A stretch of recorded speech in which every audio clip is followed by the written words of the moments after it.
It cracks me up. I've been watching his YouTube, like all the content he's on, just because he's fucking hilarious. I don't watch it for any information. I just find it entertaining as fuck watching him speak. Donald Trump, I watch all of his interviews. We'll work through the questions. We have to apologise we missed last week, everybody. Apparently these can't do it if I'm not here to remind them. That's right. Was there a reason? Yeah, sorry, I was wanking. We got a little. Why you got that top on this podcast? This is the top I went to the barbers in. Repping blood. Yeah. I'll let you off. Right, we've got questions. First question. Pretty curious for knowledge sake and not something that I'd need to use, but why are we not seeing more bodybuilders using GLP-1, which is Ozempic and whatnot, isn't it? Yeah, so with the GLP-2s, obviously you've got quite a few different iterations. So obviously it kind of started off, the first one was the liraglutide, which was the one that you had to pin like a couple of times a day. And then they kind of come up with a semaglutide. Now you've got tirzepatide, and now you've got a retatrutide. So they've got loads of different ones. And like the newer ones are supposedly have the least amount of side effects, and they work better. So the question is, God, let's keep going. Yeah, go on. Actually, read out the question fully. So I don't think you. So his question is, why are we not seeing more people use it? The muscle loss aspect has been debunked. And as an effective appetite suppressant, I'd have expected a lot more people to use it. I think a lot more people are using it than we realise. That's a fact. And I just, for me personally, the reason I haven't looked into it is I'm just a fucking meathead, and I don't think there's a place for it, in my opinion. Like, if I'm prepping, I'm suffering. However, the only time I would be open to conversation, potentially around using it, would be in the rebound period, to mitigate or just to kill the hunger signaling, because we all know that won't be a good idea. I'll tell you why. No, so I actually think it's a brilliant drug. It's very fucking good, but not for the bodybuilders, right? Let me just put my laptop on charge. So for someone like a regular person, a lifestyle person, or someone who's like morbidly obese that can't fucking control their appetite, I think it's perfect, but they've got to be a lifestyle client. Because for a bodybuilder, what the way it works, or one of the pathways through which it works, is it slows down gastric emptying. So for bodybuilding, that's completely useless, right? It especially like if you're on a rebound and you're trying to, keep your appetite down, but you're actively trying to eat more, that's not good. So I've actually tried a bunch of them just because if I've had a few clients that I've used it on, like lifestyle clients, and with anything like SARMs, for example, I've never tried SARMs, so I can never recommend it. Do they work? I don't know. They might do. But my thing with coaching my own clients has always been, if there's a drug I would recommend, it's got to have to be a drug I've tried. So like for the longest time, me and Dan Bassett speak about this all the time, like DHB. I couldn't recommend it to people because I'd never tried it. A lot of my, not a lot of my clients, but a few of my clients in the past have used a GLP-2, and it's worked really, really well. And I've tried it myself, and I can't see on semaglutide, they recommend a starting dose of 0.5 mg. And on that, bro, no joke, like I will take that, and I can't eat for like 7 to 10 days straight, to the point where like you can't even stomach your meals. You know, you're not hungry at all. It's brilliant for insulin sensitivity, because it almost keeps your insulin levels low. So obviously it's good, but it's not really something that bodybuilder would benefit from, I don't think. The statement there was the best, and it's the irony of it, really. It would be fantastic for people heavily overweight that can't control their appetite, which, shock horror, is exactly what the drug's fucking prescribed for. It is prescribed for morbidly obese people that can get away with not eating for days at a time because they have huge amounts of fat. That's what the drug's prescribed for. And there's been drugs like this for years. The problem is, and I think the reason why it's not really being used in bodybuilding, again, is a lot like Truddy says. For one, there is more than enough proof that it can skew your digestion from the slowing of gastric emptying, and it makes people not feel nauseous. And for two, as a performance athlete, whether it is CrossFit, fucking triathlons, bodybuilding, You need to eat. We need to get our nutrients in. One, to maintain muscle. Two, to fuel performance. So taking a drug that there used to be a drug called, it began with an S, and it was a tablet version, right? That fucking loads of girls were living off. And basically, you take it and you just all your hunger signals would go. But they stopped being made available because it was giving people some heart issues over time. But I had the same with that. Is it a butamorine or something? I had that in that Helix blend. Man, I couldn't fucking believe how much that crashed my appetite. And these girls were living off these tablets, right? Because they were like, we don't want to eat. We don't want to eat. But they all looked ill because they weren't losing the weight properly. They were just starving themselves. And for a bodybuilder to try, particularly, I think, because this guy's one of my clients, I think the reason that it's not popular is two main reasons. For one, a lot of us and bodybuilders are exactly like what Dex says. The whole aim of this for a lot of us is the mental challenge of being hungry, and you should be able to man up and fucking handle it. And that's as stupid as that might sound when we take so many drugs for other things. That is one thing that a lot of bodybuilders like us like to pride themselves on, is that I got in shape because I could fucking handle the stress that comes with it. The other thing is, like I was just saying, it is no good to us. Like when I was doing AJ's prep diet, right, I was eating 400 grams of protein on my low, fucking 9 ounces of fish. If I took semi-glutide, right, and I couldn't fucking eat, right, how am I getting 5 9-ounce fish meals down on fucking 600 ml of egg whites? You're not. No way. So No chance. So it doesn't, for one, it doesn't make any sense to use. And for two, it goes against the things that we enjoy. And the third for me is, in a diet phase, not so much at the end of a prep, but even for lifestyle clients, I want clients to tell me they're hungry. I want to know their metabolism is working well. If you're not hungry, unless you're at that very end stage of an off season where you just force feed them, arguably something's off with your digestion or your metabolism isn't running right. Hunger is a positive sign for my work with clients. When we're going through a growth period, I'm trying to keep clients hungry. It's on my form. What is your hunger like? So taking that signaling hormone away, that signaling sign, for me, isn't a good idea. To add to all of that, I do believe now I am seeing more and more videos of people on Instagram who have been running semaglutide for 9 months, 12 months, that have got they've got brittle bones, they've got something else. There's loads of issues. But again, these haven't been morbidly obese people taking it. These have been fucking dizzy birds that think it's an easy way to lose weight, that have ended up starving themselves. And it's probably not the drug causing the issue. It's probably because they're not eating. It's because they're not eating. Because a lot of these people, they think, well, if I'm not hungry, I can just eat a chocolate bar a day. That I'm sound with that. And then they keep losing weight, and then that's fine. But then you're not actually like getting the adequate nutrition. But take it from most bodybuilders who have a good eye for it. A starved physique is a bad physique. That's why everyone tries to start on higher calories, why we work our metabolisms up, is why we scale food up over the off season. It's why people will consistently say your prep, the success of your prep begins in the off season. We want to get food really high so we can diet on more food. It is very, very, very rare a starved physique looks good. That's a fact. And that's why I always say to like a lot of women, and you know, you get the lifestyle girls, like my partner's friends, be like, I want to do this, I want to do that. I'm like, you're doing it all wrong. Like not eating food, eating celery sticks 4 times a day and going to the gym, you're going to look like a bag of dicks. I suppose a common sense answer to that question is, bodybuilders are the first to use any drug they can to get an advantage. So there is obviously a clear reason why this drug isn't being heavily used, and it's because of what we're saying. Yeah, and you got to think as well, if it was that good, it wouldn't be legit, mate. It wouldn't be sold everywhere. It's only sold everywhere because they make money from it. Big Pharma do. Oh, like Riz, trust me, no, it is good. Like honestly, if you're trying to not eat, it's like it's magic, bro. When I say good, I'm referring to bodybuilding. Yeah, it's not conducive to performance. But in terms of like fat loss, it's brilliant.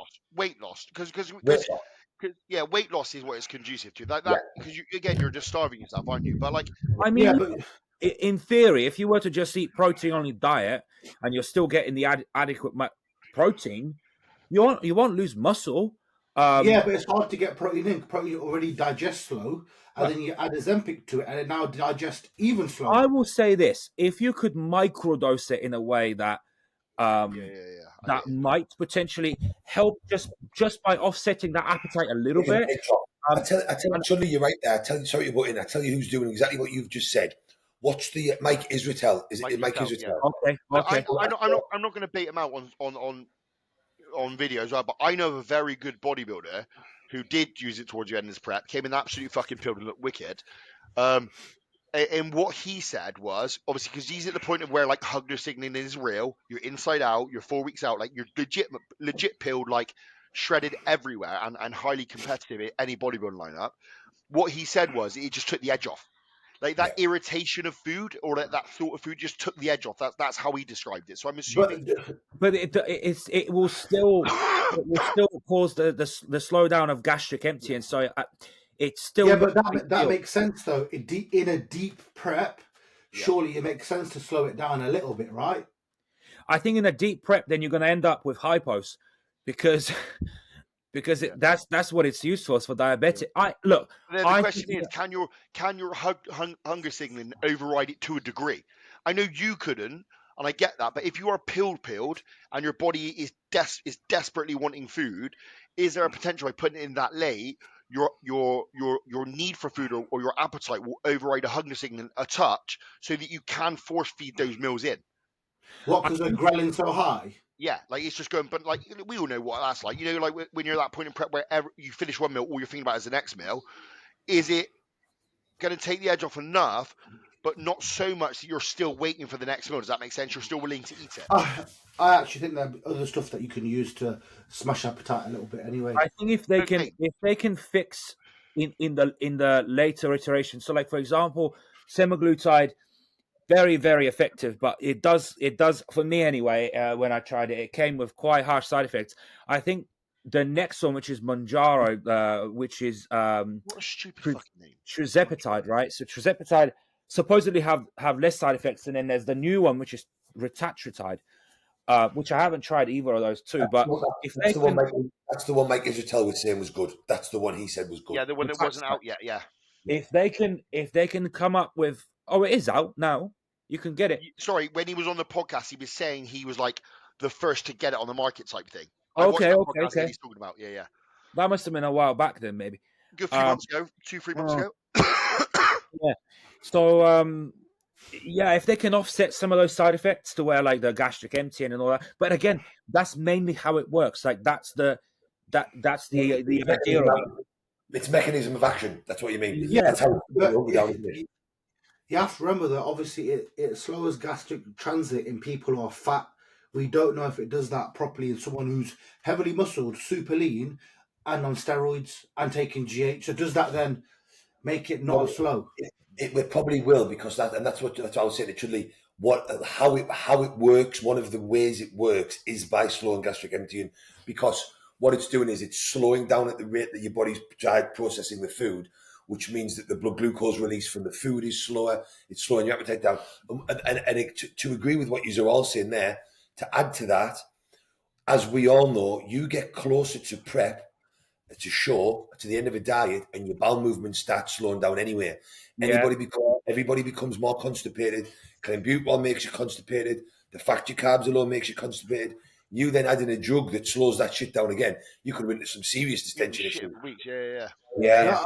And I used to find that like it's weird because like half of the people that report side effects will get shit, and then the other half get constipated. And I got constipated when I tried it. That's what not Mike Israel, the other Mike. He was the tattooed one. Yeah, the one who slapped the guy. Yeah, he said that he ate over it. Like he said nothing can stop his appetite, and he's kept eating. But he said after that, when he was using it, he was shitting water, just complete water. I think for me, because my bowel moves a lot, I reckon I'd be alright taking it. It might benefit you. Do you know what I fucking hate about the most? Slow it down. That people call it fucking skinny pens. Like it kills me. Like, what even is that name? Skinny pens. I was literally chatting to my mate about this, and it's marketing. It's like us now. It's like us now bringing out creating a vape and going, it's a diet vape. No, it's got nicotine in it, which nicotine will suppress appetite. Hey, Chud, you're on something. We'll put a bit of DMP in there, smoke that shit, and laugh it. Yeah. But yeah. Next question, because we covered that one well. Opinions on coach hopping, I notice going on a lot more lately, even to the point where pros are changing a lot. You do what you got to do, mate. You do what you got to do. Our coach hopped came all the way back, and what? So what? I don't think You know it's a. what it is I though, don't Riz? think Like, it's a thing. I don't get like. I always respected James Hollinshead for this. Like, it depends how you go. If you're a cunt about it, like if you're a fucking moron, stop texting your coach back and then you join someone else, start telling him you're a prick. But that's Oh just yeah, yeah. in any decent kind of line of life. If you're going to be done at your mates, your pals, associates, peers, or whatever, you're a fucking idiot. But like what James has always said is, and I believe this, is like I absorbed X information from so and so. It worked for me to so and so degree. I wanted to try something else, so I went to the next guy. And what you can look at in his timescales, he's worked with coaches. Obviously, he didn't like some of them. Like he was with Chris City for 4 minutes, I think, just because he didn't like the training and that sort of stuff. And I don't think that's a problem. If you're open and honest and say, look, I'm trying to expand my knowledge, so I'm going to absorb every bit of knowledge from everybody else. Cool, so be it. But I think the problem comes in when you're a snake about it. I think that's when it's an issue. When you dig out your Yeah, yeah, previous yeah, yeah. material, potentially not correctly or lie, and then jump to another coach without telling them. Yeah, I it's like think when I oh, if you're someone who goes to a coach, makes so like okay, let's take Riz. He goes to Martin, makes a bunch of progress, wins a show, then goes to Hilly, makes a bunch of progress, wins a show. That's cool. But if you're one of those people that every year the cunt's got a different coach and he and they're thinks still shit. and they're still shit. And I know a guy like this. Every fucking year I know he more goes than one. to this guy.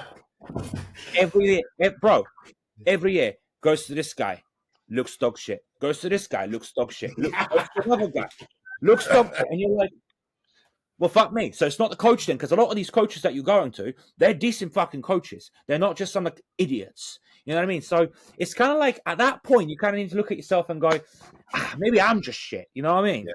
Maybe I'm just a prick. Yeah, Yeah. my thing on it is very much like what Dex says. I think there's a great benefit to working with a coach long term if the coach works with you. You can, and we've seen that with some bodybuilders. But the other thing is, if you enjoy being coached and you like to try different things, then for a lot of people it will make their bodybuilding experience more enjoyable. Working with someone every other year or every different year, it's like, right, do you know what it is? I really enjoyed working with them, but the way they do things just sounds fun. I was with O2 for my contract for the last 2 years. I'm going to switch to fucking Orange or E, do you know what I mean? Like, and it's the same as coaches getting butthurt because clients leave them. I've had clients that were like, oh, I left such and such, and they were going mental at me, and they were wanting to phone me and discuss why they were leaving. It's just like, it's a business where you decide to spend your money, and if you see someone and you hear the way they speak, you're watching what they do on a podcast, you're watching what they put their content out, and then wanting to switch is fine. I think the real issue is that when people don't get a result that they feel they should have done, even though the people are telling them not, and they see a coach do fantastic work in one client, and this is my issue with it, a coach will get a genetic freak and he'll come in and he'll win loads of shows, right? And then people that haven't placed where they want are like, I should go and work with him. And it's like, you're never going to get that result because it wasn't the coach that got the results. It was the genetic freak that got the results. The coach just helped. And that's what coaches don't create amazing athletes. Amazing athletes already had what was there. They just needed to be guided by a good coach. It wasn't that specific coach.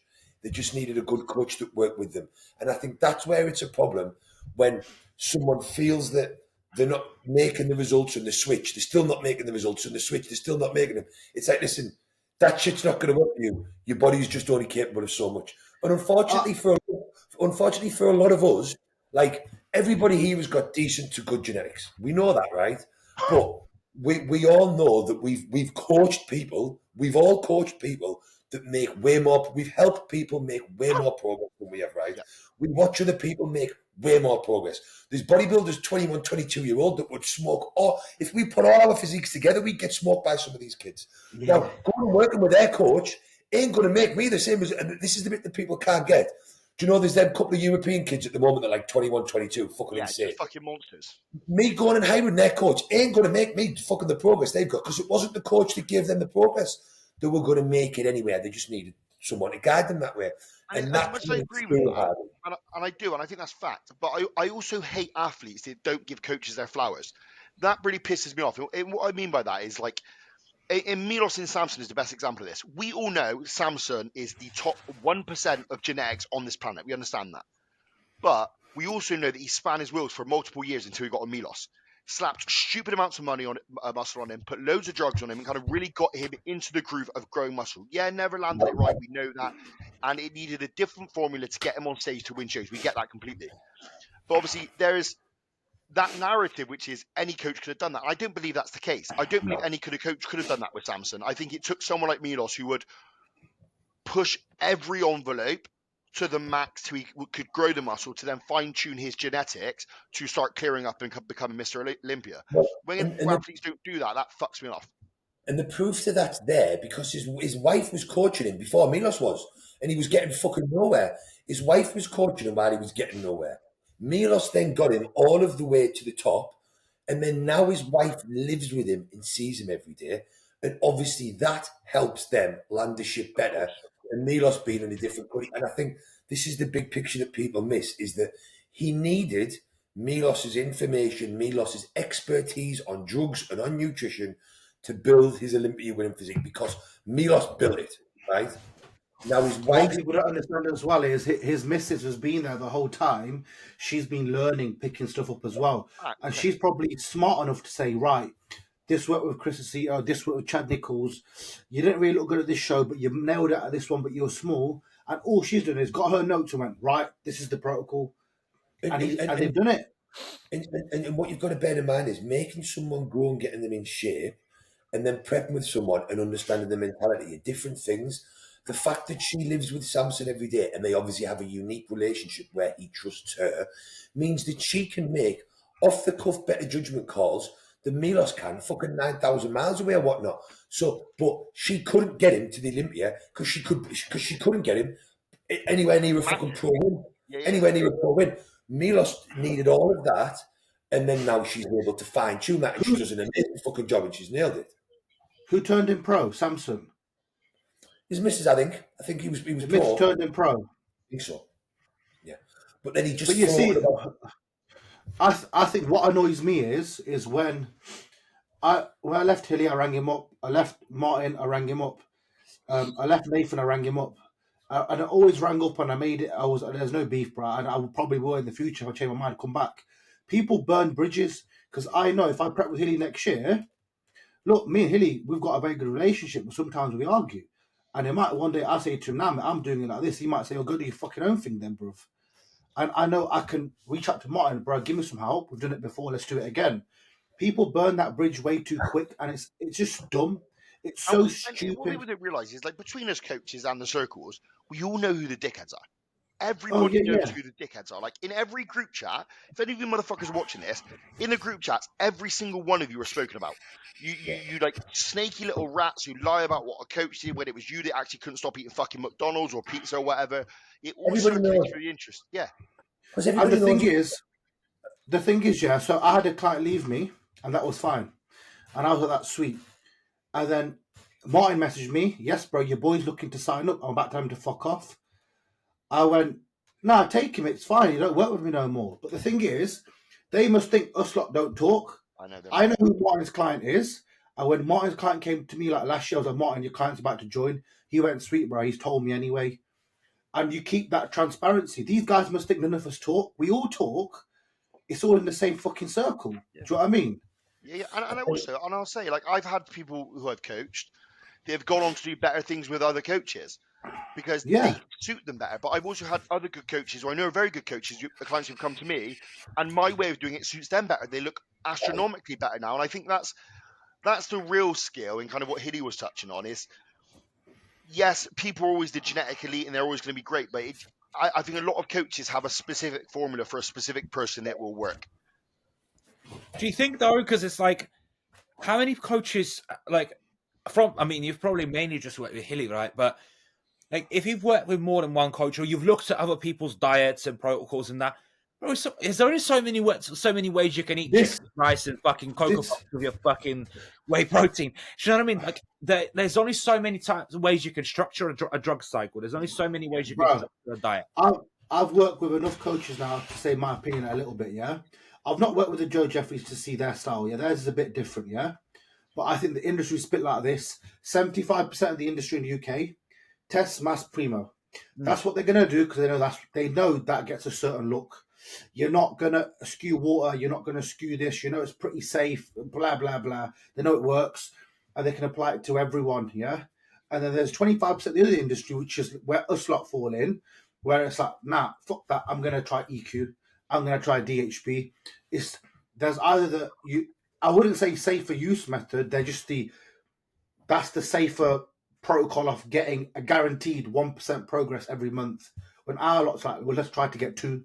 I also That's the think like difference. a massive thing with it that I see as well is, and we discuss this a lot, is like the eyes. And what I mean by that is it's being able to see what's going on and being able to take a client and say, X coach will allow someone to get X fat. Yeah. Then there'll be another coach who will push that limit. And some people really come into their own when they are a bit fatter and a bit heavier and a bit softer. Does that make sense? And that's where you normally see that massive, like, what the fuck have you done in 2 years? Because their previous coach was the guy, let's keep it tight, let's keep it really fresh, cardio in all year, rah. Then you get Matey Boy who comes in, who's a bit more old school and says, let's drop cardio out, let's stick a couple of cheat meals in, let's get you big, strong, and heavy. Key variable there is being strong. Let's push strength.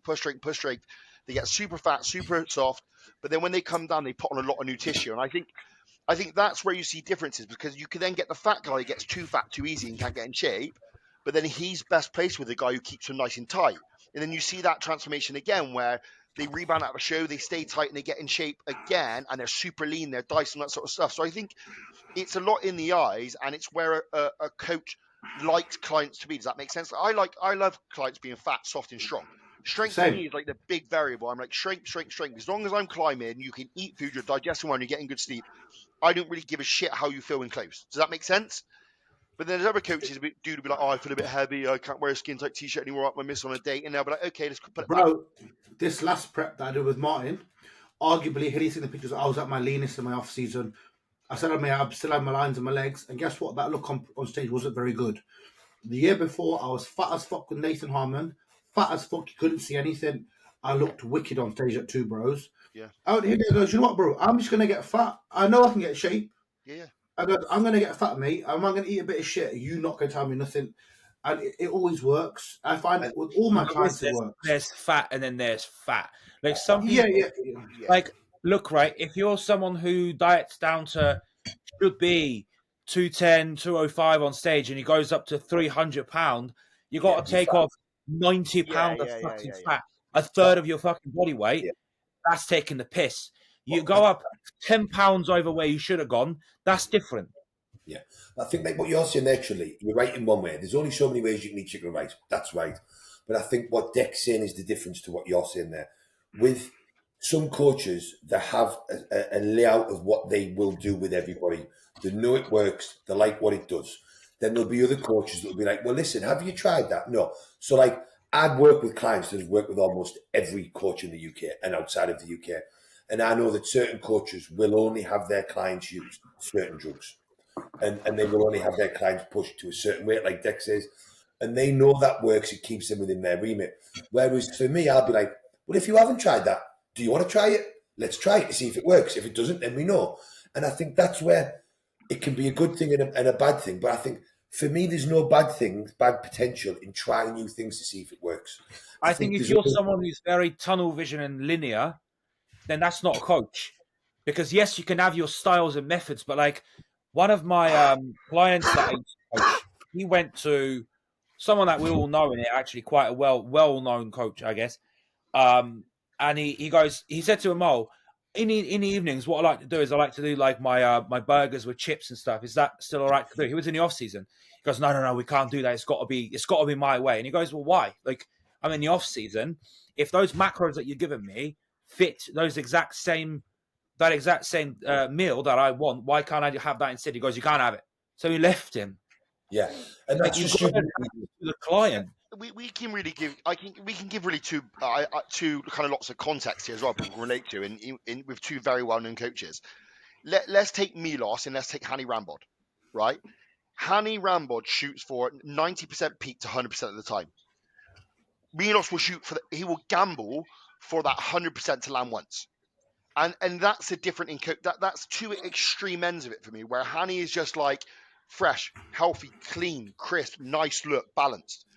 Milos can have someone ready, peaked, as we've seen multiple times run up to shows, and he will still gamble for that 1% extra, which I'm not against, by the way. We've seen it work sometimes when people come on stage look fucking retarded. But then you also see it where it misses and they look awful. And I think that's a good way of explaining to the person who's asked this question, is there's two ends of the spectrum ultimately. And I think that's why potentially coach hopping is great. It makes sense. Yeah, but don't be respectful about what you're doing. Don't just change every 2 months. I was going to say that this year I'm creating a shit list of any client that doesn't let me know they're finishing coaching. Do you know, you just never hear from them again. Yeah. And they're all going in one folder and I'm never working with them again, because it's really pissing me off, where I don't chase people for emails. I don't think, if I haven't heard from them in 3 weeks, they just go to a bin folder. But you have clients come back and I'm like, this is twice now you've just not told me you're finishing coaching, and it's just pissing me off. And I think that's like, if you want to cancel your phone contract, you ring them up, you say you're cancelling it.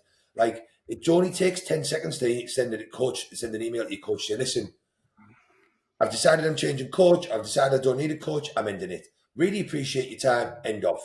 Whereas people just don't respond. Like, they just don't send you an email. And it's pissed me off. So I'm creating a shit list folder now. I had a client, yeah. We lost so much weight. And I said something that, in my opinion, was fair, yeah. We can only lose so much fat. And if you've got...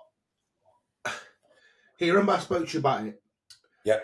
But taking off like 15 kilo, man. The guy's not fat. The guy is quite slim. Quite big legs as well. Good physique. But he had like breast tissue there. And now he was like, bro, we need to push a bit more. I went, bro, push what? I went, push what? I goes, you want to eat nothing now? You want to eat like 400 calories? It's still going to be there, bro. Oh, no, what we'll do is we'll push up, Riz, and we'll try to grow some muscle. I went, fair fox, let's do it then, innit? Tried it. We pushed it for 6 months, came back down again, and they were still there because it needs to be surgically removed. And he wouldn't have that, and he just left. That was it. I'll give you a great example of this. So one of my clients I worked with for like a year and a half, 2 years, now works with Riz, because he'd been working with me for a long time. That Jack Very. Oh, yeah. He'd been working with me for ages and we made great progress. And then he got into a rut with stuff and he was like, Hilly. So he messaged me and he was like, listen, I'm going to stop coaching because I think we've been working together so long. All my bad habits are there and I'm just not being honest with you. And then he messaged saying, I'm going to inquire with Riz to see if he's got space. I think a change of coach will do me well. And sometimes a change of something will re-motivate you. It will redo your motivation if you need it. Sometimes it can be a great thing. Sometimes, like Riz changing coach, we discussed it because we've been working together for so long and we were such good friends. Riz wouldn't take my advice. He wanted to do his own thing. And then I was like, yeah, well, you go and try it. And that wasn't productive. And he'd only ever worked with me. So it was productive for Riz's learning and his experience to go and work with other people. Now I'm stuck with the fucker again. But it goes back in circles. You know what I mean? Until 11 o'clock in the morning for the fucker to get out of bed and check in again. Sends me fucking back. I checked it last week. He was like, fucking hell, before 9. He goes, fucking hell. He replied back within like 30 seconds. He goes, fucking hell, before 9. You feel like you pissed the bed. Yeah. No, but listen, on a level, yeah, like that client Jack here, who's with me now, he's really, really good. Yes, I just think, look, I've said it before, I've not got as many clients as Hilly now. I'm on like 25, so I can give the guys a little bit more time.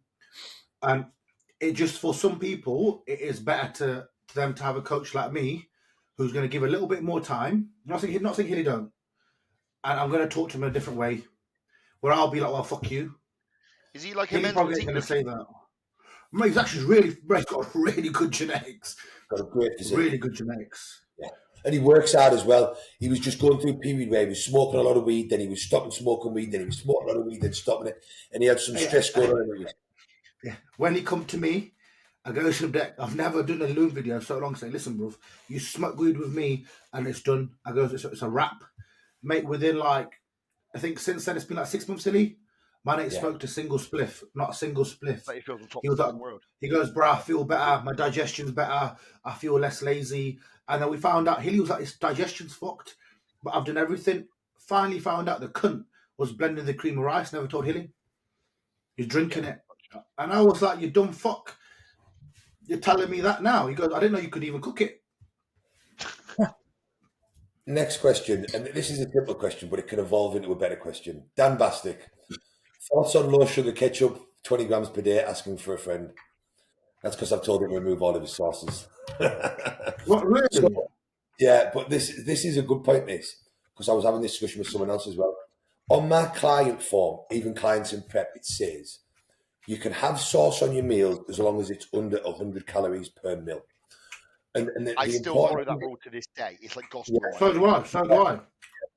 And the important thing for me is, and this is the same with anything veg or whatnot, I would presume people like us use the same amount of things all of the time, right?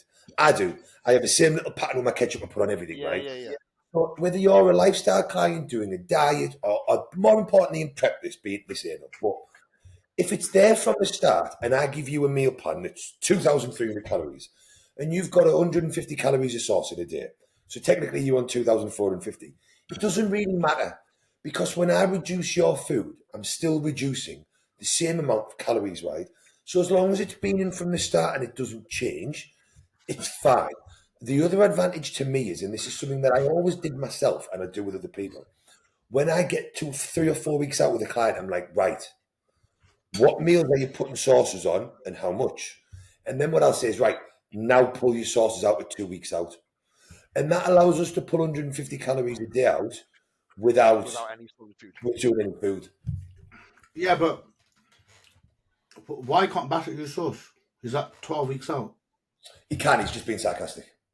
Because he was having like 300 calories worth of sausages a day or something.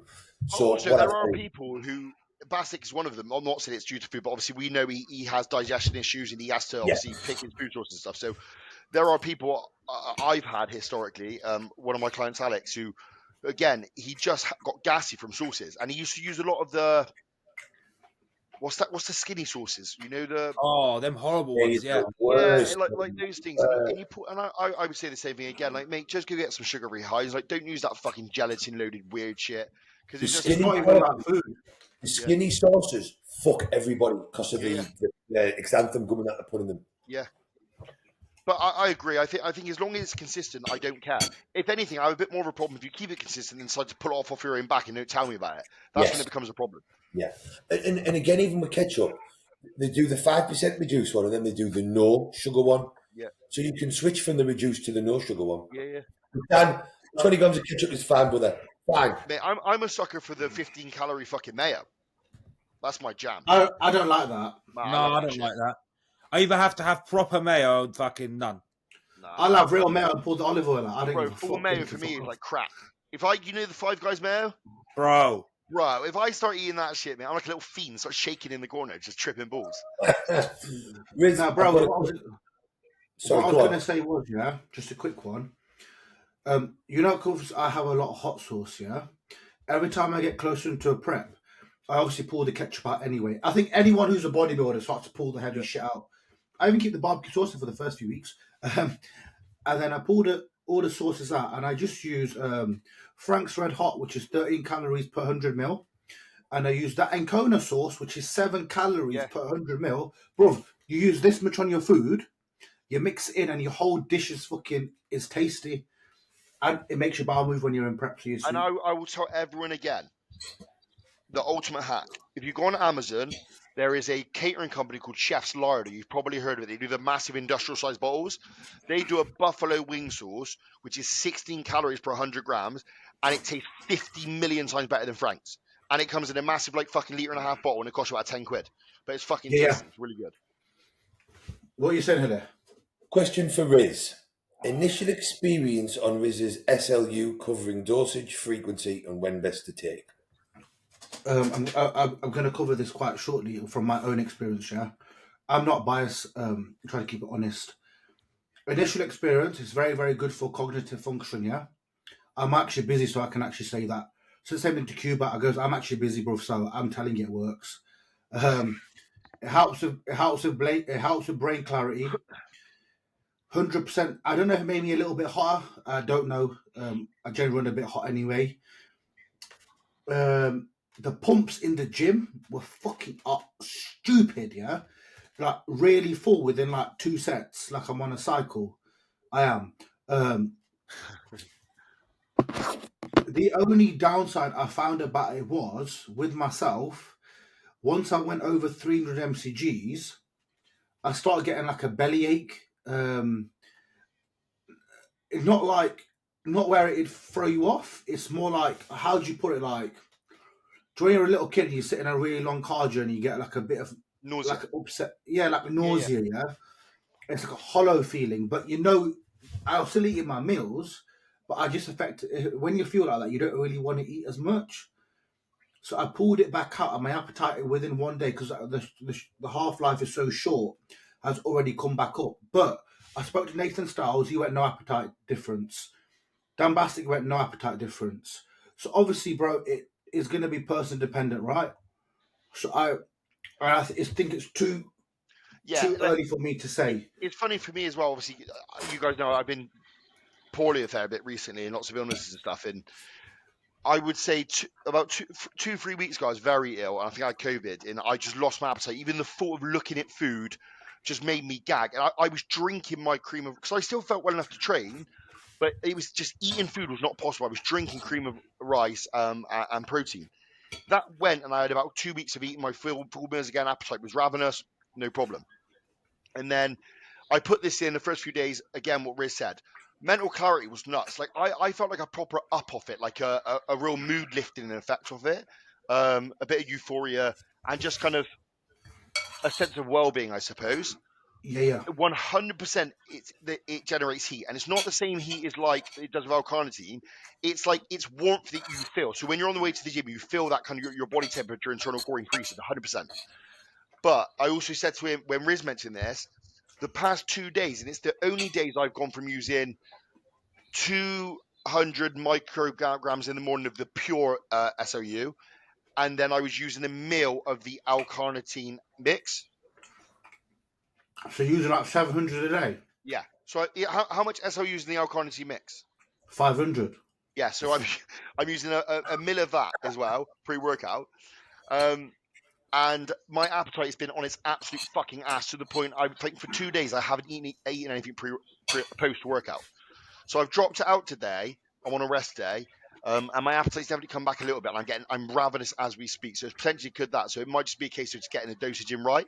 But obviously, as we know, I'm always going to fucking go all out and see exactly what works. I think it definitely works for fullness. So my thought here is, if it affects your stomach like mine and Dex, deeper in a prep where food's low, you're going to feel a bit nauseous anyway from the drugs. When I'm peeled, I'll blast this amount again. If it can make 100%. I'll hammer it. Yeah, 100%. Yeah, that's what I'm saying. Use it 8 weeks out when you start to really dig. Yeah, for sure. What have you found from it? Me? Yeah. I haven't felt much of anything from it, but I've only used 0.2 twice. I've only trained twice since I got it, because I got back Monday, trained Tuesday. But I did a week of low dose DMP, didn't I, last week when I was in Centre Parks doing my mini diet? Nice. So my temperature's up anyway. But I did, marvellously, dropped fucking 9. I dropped 9 pounds in 8 days while I was in Centre Parks. I looked. Sarah came out yesterday. She was like, "What the fuck have you done in the last 8 days? You look so lean." I was like, "Took those fucking magic DMP tablets, didn't I, darling? Them yellow." Why does your cock look a bit bigger? Oh, come on, a bit leaner.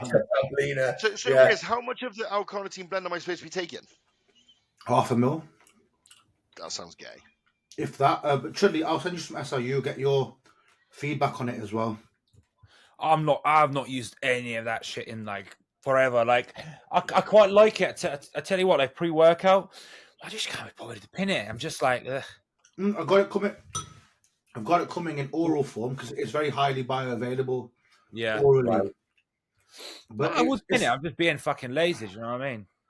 The pure SLU can be done sub-Q, which makes it super fucking easy, and there's no pip.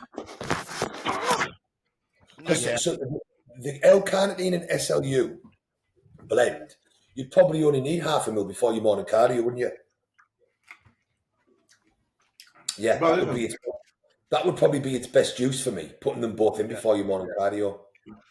SLU at any other brand in the UK or Europe is round about £130 for about 12,000 micrograms. Yeah, that bottle that we sold for 75 quid on trial price.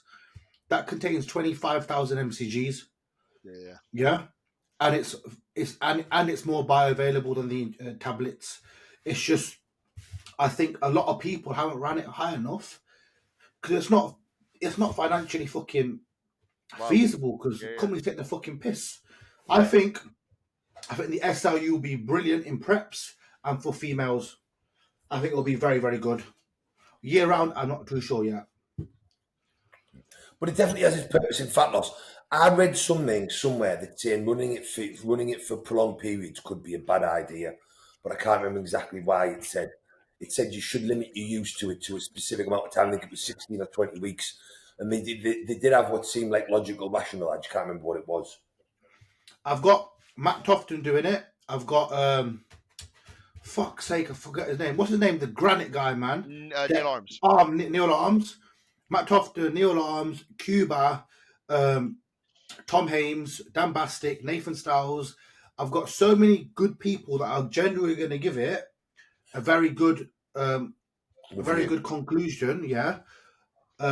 It's going to be a very, very. I'm very interested to see what the overall response is. Cuba will give a really good one because he's always so tight.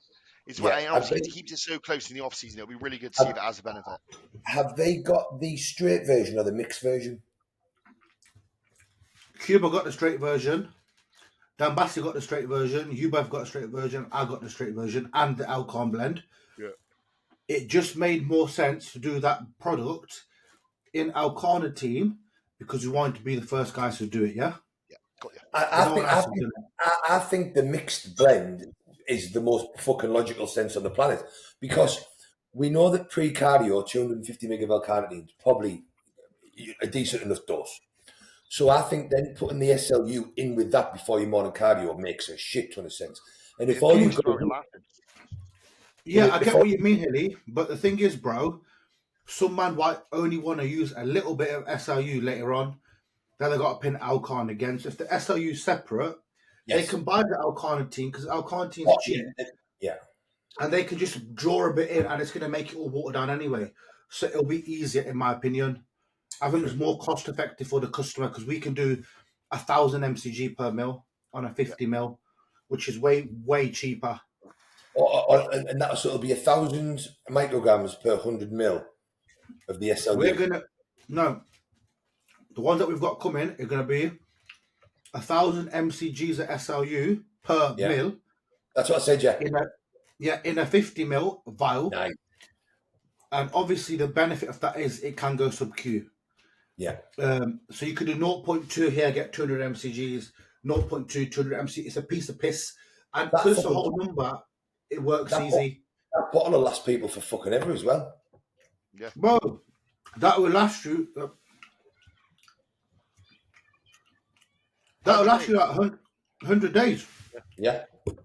It's cheaper than buying protein. Yeah, fucking right. That was all the questions I got, lads. Yeah, boys, I love you all, but I need to get going as well and get packing because I'm flying off tomorrow. I hope you have a fantastic trip to America Day, and make sure everybody likes, subscribes, and fucking gives me questions because no one else posts them. Post some questions in the YouTube in this video's comments. I will answer them first every episode. Yeah. Riz gets loads of questions. Riz, you got to put the questions out. You always get loads of fucking questions. Yeah, I know. Bro, I used to. I've not posted on that account for fucking ages. Like, what? Next time I'll post them. We'll do it next time from mine. Riz, like, bro, I'm busy. I woke up at 1:30 this afternoon. What are you fucking talking about? I actually woke up at 9 o'clock, mate. Fuck off. No, you didn't. You're lying. Do you know what? You lot cussed me out, yeah? I was chatting to Cuba over there. Cuba's... I sent him my Aura Ring app screenshot, and he was like, "Oh, your sleep's a bit low, isn't it?" I went, "Yeah, 6.5 hours. It's not bad though." He goes, "I get 9." I went, you fucking prick. When I do 9, everyone calls me lazy. Yeah, that's because So Cooper goes to bed at 8 o'clock. Yeah, but it doesn't matter what time, bro. You might be able to Call of Duty till 1 o'clock in the morning, bro. Bro, I wish I played COD. I wish I played COD. I still Only guys around your ends play COD. You get me? All right, sound. Make sure everybody likes and subscribes. Hit stop, Riz. All right, sound.